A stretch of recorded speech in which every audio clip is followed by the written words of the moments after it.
चलिए आज पहले इस संयोग का शुभारंभ किया जाए। बहुत ही आप सभी को बहुत बहुत प्रणाम, गुड मॉर्निंग, नमस्ते, सत श्री अकाल आदि आदि जो भी संबोधन हैं पहले वो हो जाए। पहले कृत्रिम वाटर पार्क्स के दर्शन कर लें आप, ये रिसोर्ट में बना हुआ है कृत्रिम, और इसके बाद फिर आपको आज अभ्यारण्य के दर्शन कराएंगे। और जो विश्व प्रसिद्ध अभ्यारण्य है और जो एक प्रकृति का एक महान संदेश इस देश में और विश्व में दे रहा है, आज उसका भी भ्रमण किया जाएगा। और आप सभी लोग आज प्रकृति का आनंद लीजिएगा और बिल्कुल हमारे चैनल से जुड़े रहिए। हमारा चैनल है ज्ञान एंड नॉलेज। मैं राम प्रताप सिंह कुशवाहा आप सभी का स्वागत व अभिनंदन कर रहा हूँ। इस अनंतम रिसोर्ट से कॉर्बेट पार्क करीब 18 किलोमीटर है। 18 किलोमीटर का सफ़र अभी हम लोग करेंगे। हमारे गाड़ी के ड्राइवर हैं श्री भास्कर साहब, और ये अभी बहुत अच्छी जानकारी देंगे पूरी सेंचुरी के बारे में। मौसम सुहावना भी है और बूंदाबांदी पानी भी बरस रहा है। और चल दिए हैं हम लोग, पूरी AWPL की टीम, करीब 300 फाइटर इस समय हैं। अच्छा 400 हो गए सर, वाह।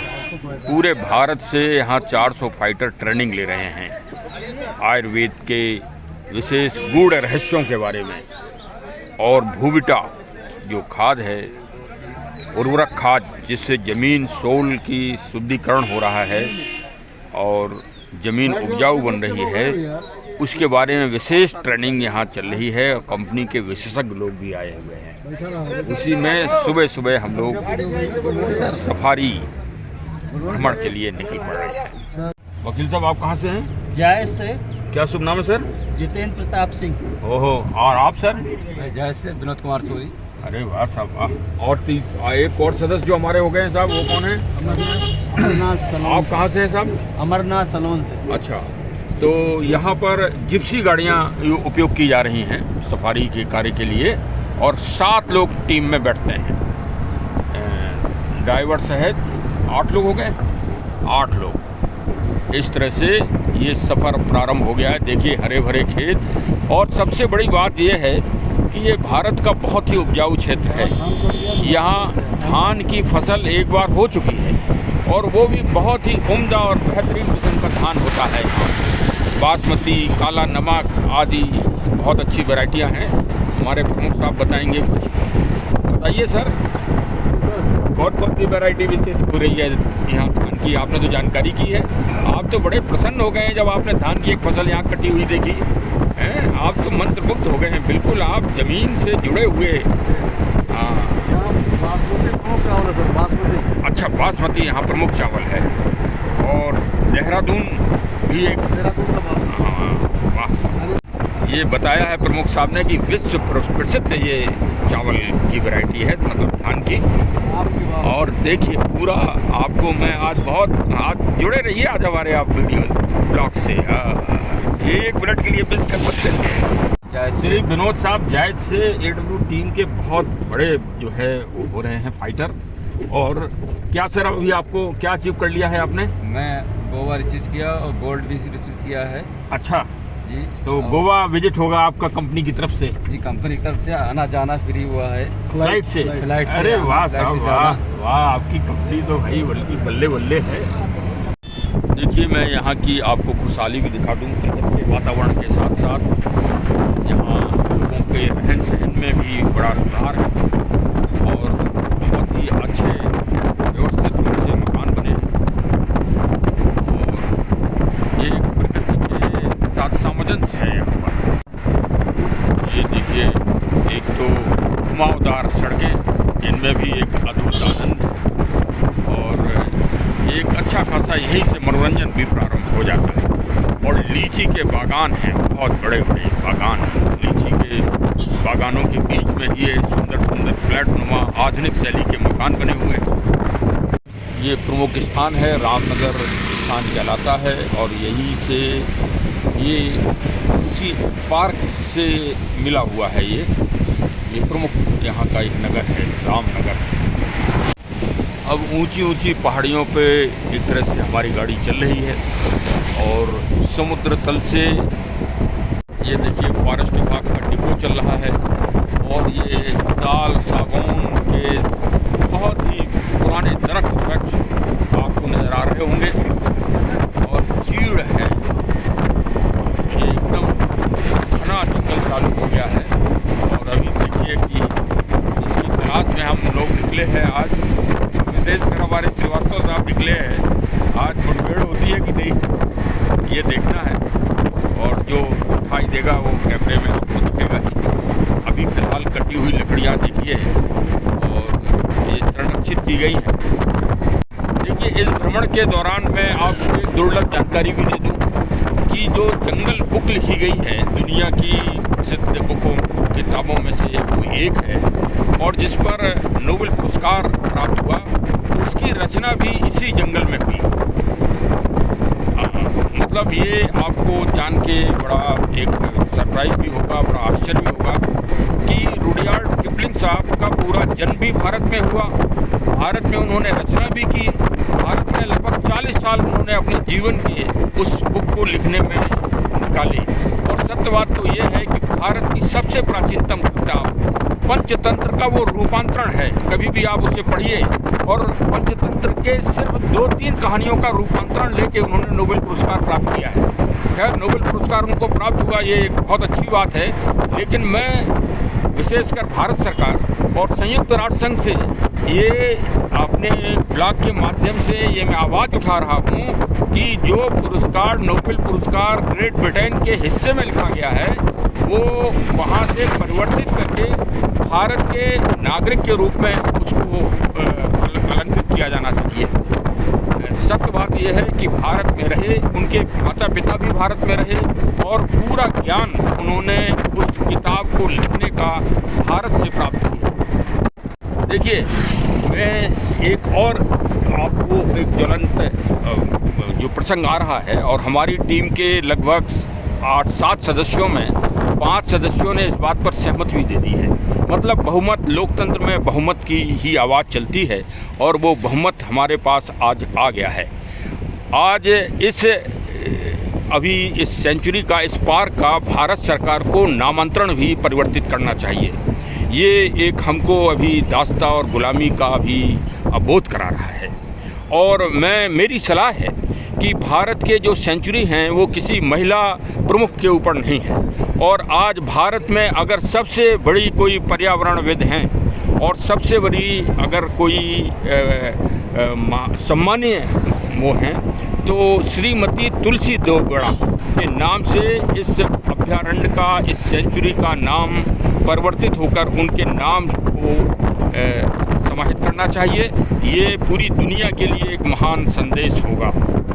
श्रीमती तुलसी गौड़ा जी को भारत सरकार ने अभी सम्मानित किया है और वो जंगल विश्व कोष के नाम से जानी जाती है। लगभग 30,000 पौधों का, दुर्लभ पौधों का उन्होंने संरक्षण व रोपण किया है और साथ ही साथ वो जितने भी जंगल की जानकारियां हैं वो जानकारियां उनको बिल्कुल बृहद रूप से याद है, एक चीज़ याद है जो किसी विशेषज्ञ और पर्यावरणविद को इतनी जानकारी नहीं है। और ये एक आवाज़ है, इस आवाज़ को जरूर ही प्रैक्टिकल रूप में सारगर्भित होना चाहिए, ऐसा अनुभव हो रहा है। ये देखिए कोसी नदी निकल रही है और यहाँ पर गिरजा माता जी का मंदिर है।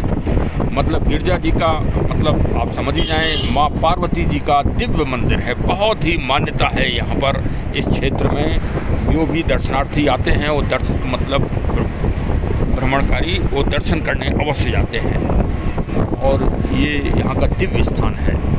ये कोसी नदी के पैरेलल में ही हम चल रहे हैं और देखिए यहाँ से पानी की चमक दिखाई दे रही है, इतना स्वच्छ पानी है यहाँ पर और कोई प्रदूषण नहीं।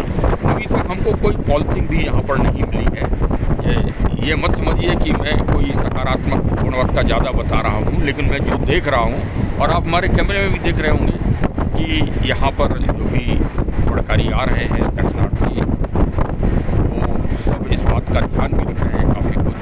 और प्रशासन की भी, वन विभाग का विशेषकर ये किसके पेड़ हैं ड्राइवर साहब? साल के पेड़ हैं साहब। हमारे ड्राइवर साहब भी बड़े, भास्कर साहब बड़े सहयोगी हैं और बहुत ही इनको प्रकृति से प्रेम है, मतलब एकदम अभिभूत हैं ये, और बहुत अच्छी अच्छी जानकारियाँ भी दे रहे हैं।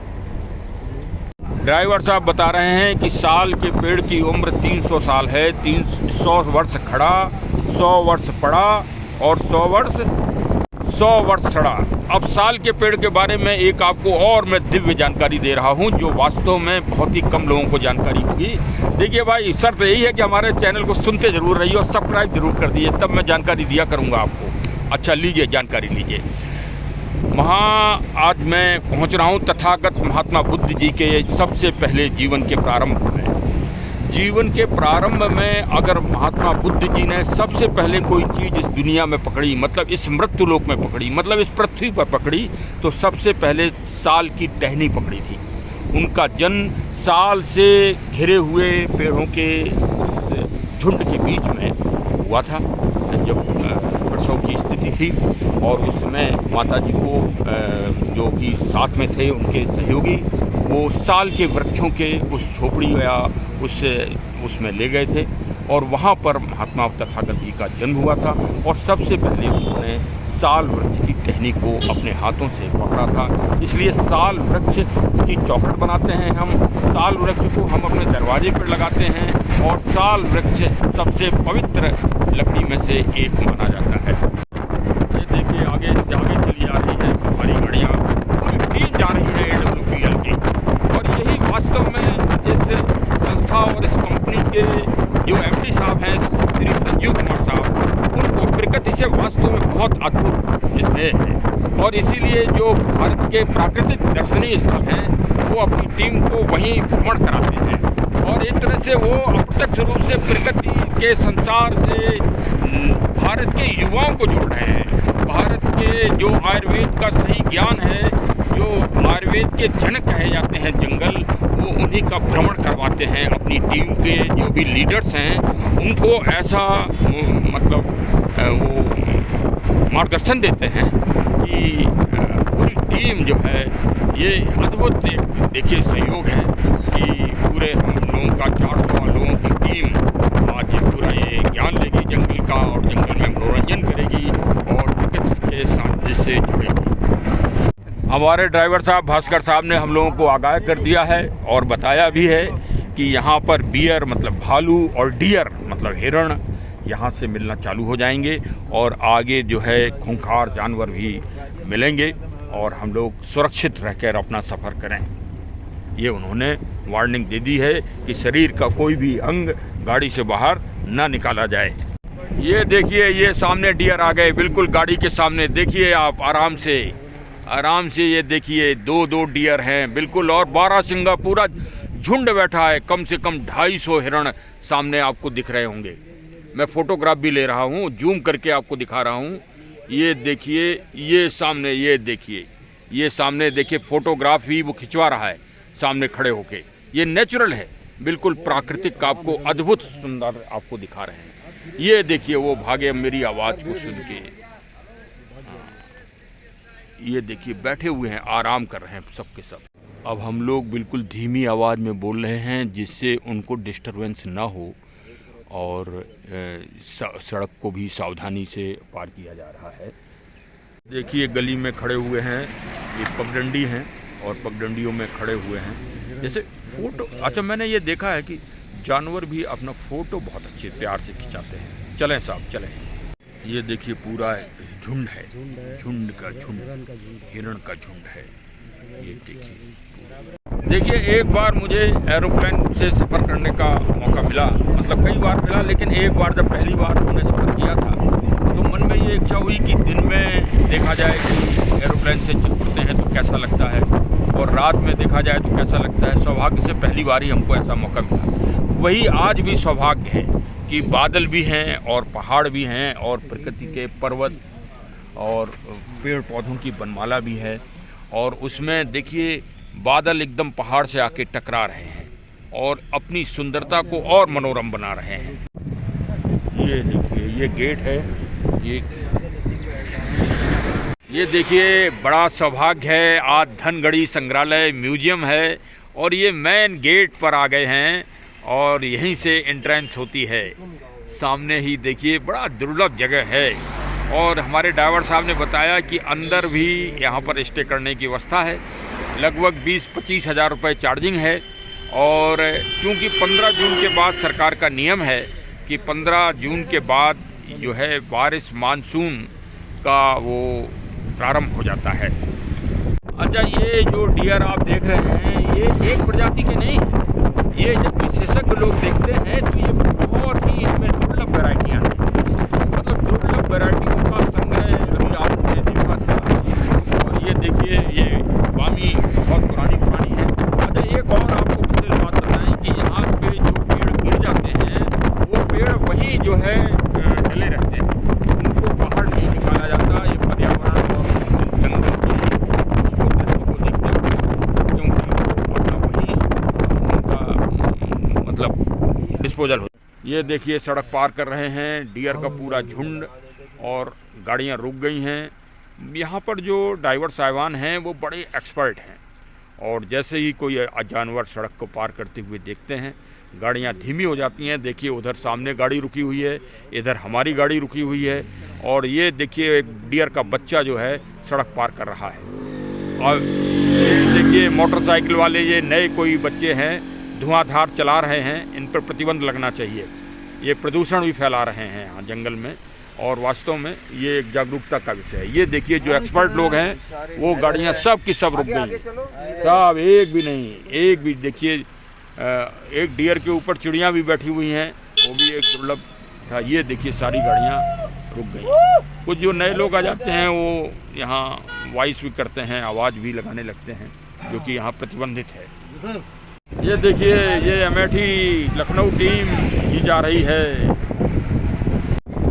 ये देखिए अभी ये देखिए ये वही हिरण जा रहे हैं चितकबरे वाले और जो बड़ी दुर्लभ प्रजातियों के हैं। कस्तूरी इन्हीं के गर्भ में होती है।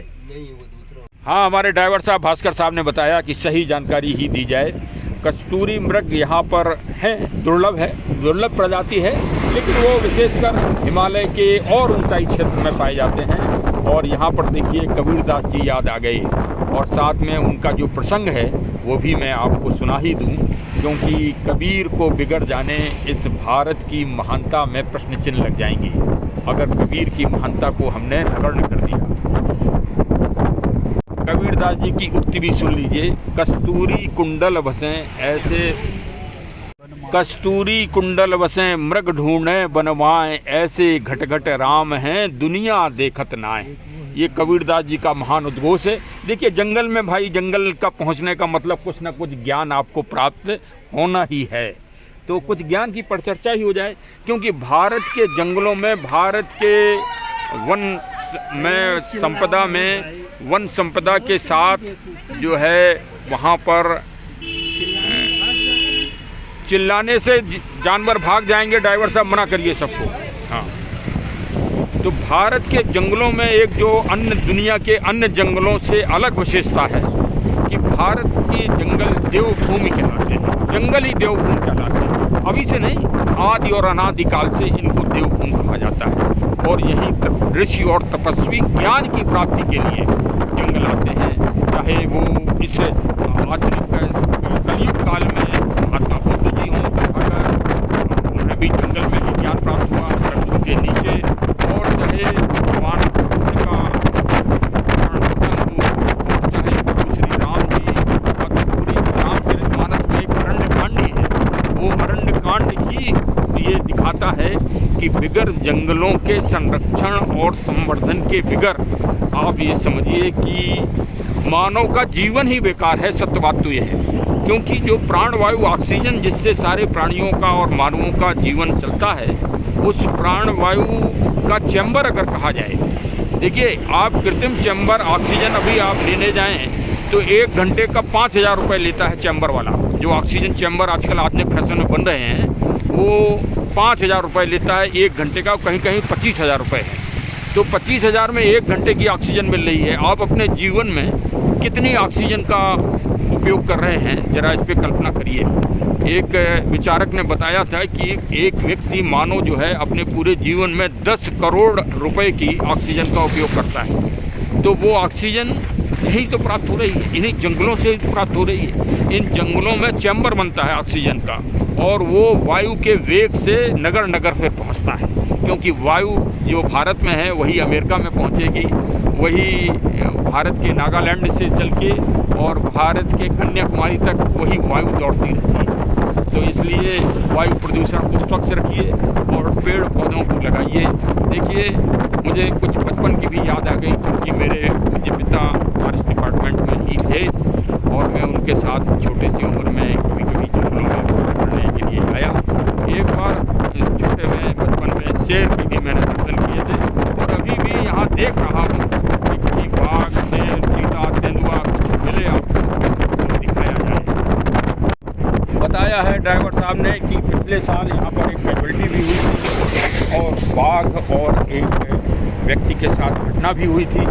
इसलिए सुरक्षा में कोई समझौता नहीं और कहीं भी गाड़ी रोकी नहीं जाती हैं, और प्रयास ये किया जाता है कि सभी लोग सुरक्षित यहाँ पर सफर करें और प्रकृति और पर्यावरण संरक्षण पर कोई चूक नहीं। ड्राइवर साहब बता रहे हैं भास्कर जी कि यहाँ बाघ, टाइगर जो है बहुत आसानी से मिल जाता है देखने के लिए, लेकिन बहुत ही शांत एरिया में रहते हैं। और इस समय अब सफ़र की वापसी हम लोगों की हो रही है, और पुणे में एक बार आवाज़ उठाऊंगा श्रीमती तुलसी गौड़ा जी के नाम से इस अभयारण्य का नाम हो जाना चाहिए, जो वास्तव में इंसाइक्लोपीडिया ऑफ द फॉरेस्ट कहलाती है, और वास्तव में वो इसकी हकदार भी है। और भारत महिला सशक्तिकरण के लिए पूरी दुनिया में एक महान संदेश भी प्रकृति प्रेमियों को, जंगल प्रेमियों को, फॉरेस्ट प्रेमियों को, और सही रूप से हमारी आदि और अनादिकाल की संस्कृति को जीवंत करेगा अगर इस तरह की ये कार्य पूर्ण हुआ और इसका नाम में परिवर्तन किया गया, तो बहुत ही एक श्रेष्ठतम कार्य होगा। अच्छा, एक हादसा भी हो गया। हादसा ये हुआ कि साहब ये बताइए कि ये आपकी आवाज़ सुनेगा कौन? तो मैंने कहा भाई मैं जंगल में सफ़र कर रहा हूँ, और जंगल में एक टिटहरी नाम की प्राणी होती है, पक्षी टिटहरी, और टिटहरी टे टे टे टे करती है। तो कोई उसकी आवाज़ सुने या न सुने, लेकिन पूरा जंगल तो सुनता है, पूरे जंगल में पेड़ पौधे तो सुनते हैं। तो मैं तो इन पेड़ों को भी जीव मान रहा हूँ, ये भी एक मानव की तरह जीव है। कोई मेरी बात सुन रहा हो या ना सुन रहा हो, लेकिन इस सेंचुरी के लाखों और करोड़ों व्यक्ति मेरी इस आवाज़ को सुन रहे हैं, और इस सेंचुरी और इस अभयारण्य का नाम, नेशनल पार्क का नाम बदलना ही होगा। और श्रीमती तुलसी गौड़ा जी से ज़्यादा पर्यावरण के में इस प्रेम और स्नेह और जागरूकता रखने वाला कोई व्यक्तित्व अभी मुझे नज़र नहीं आ रहा है वर्तमान समय में। ये देखिए, नदी के ऊपर पुल बना हुआ है, ये काफ़ी आकर्षण है इसमें, और पुराने उनकी याद बना रही है, एक धरोहर है ये हमारे ड्राइवर साहब भास्कर साहब जानकारी दे रहे हैं कि इन घने जंगलों में हाथी के झुंड भी बहुत बड़ी मात्रा में पाए जाते हैं। और अब जब बारिश आ रही है तो आप समझिए कि इस बारिश के उसमें हाथियों का भ्रमण बहुत ज़्यादा बढ़ जाता है, और हाथियों से सावधान बहुत ज़रूरी है। मतलब हाथी बहुत डेंजर माने जाते हैं। अगर वो बीच सड़क में जैसे निकल रहे हैं और कोई सफारी गाड़ी बीच में आ गई, तो वो किसी भी तरह का हमला भी कर सकते हैं सामूहिक झुंड के साथ। बहुत ये लोग कौशल रखते हैं, विशेषकर हाथियों की झुंड से।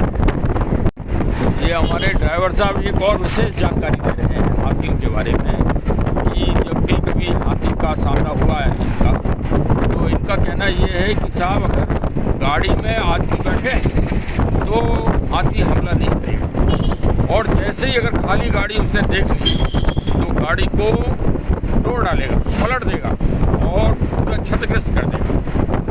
ये हाथी की एक विशेष खूबी है। इसीलिए हाथी को बुद्धिमान और पुराने हमारे जो युद्ध कौशल में उनका उपयोग होता रहा, और आज भी उपयोग होता रहा। ये देखिए, छोटे से गांव बीच बीच में पड़ रहे हैं, नगर, और ये जंगल के बीच में हैं। इनको अपने आप ही जो है यहाँ प्रकृति का सुरम्य वातावरण प्राप्त हो रहा है। ये देखिए, ये SOS ट्रेनिंग हॉल है और अभी से लोगों ने अपनी अपनी सीटें सुरक्षित कर ली हैं, जबकि अभी सुबह 7:30 हो रहा है और ये मीटिंग 10 बजे से प्रारंभ होगी। लेकिन स्थान पाने के लिए आदमी अभी से जागरूक हैं। इसी से आप समझ लीजिए कि SOS ट्रेनिंग का कितना महत्व है और पूरे सारे फाइटर्स एकदम एक एक मिनट का सदुपयोग करना चाहते हैं। आज डॉक्टर श्री अमित दुबे साहब यहाँ विशेष रूप से अपना यहाँ पर जागरूक करने आएंगे और the secret of the success के आज गुण बताएंगे और इसमें सफलता पाने के लिए वो आज विशेष रूप से अपने फाइटर्स लोगों को जागरूक करेंगे। तो चलिए साहब, वो भी अगला सेशन चालू होगा, तब अगले के लिए वेट करिए और हमारे चैनल से अवश्य जुड़िए। बहुत बहुत धन्यवाद। Thank you.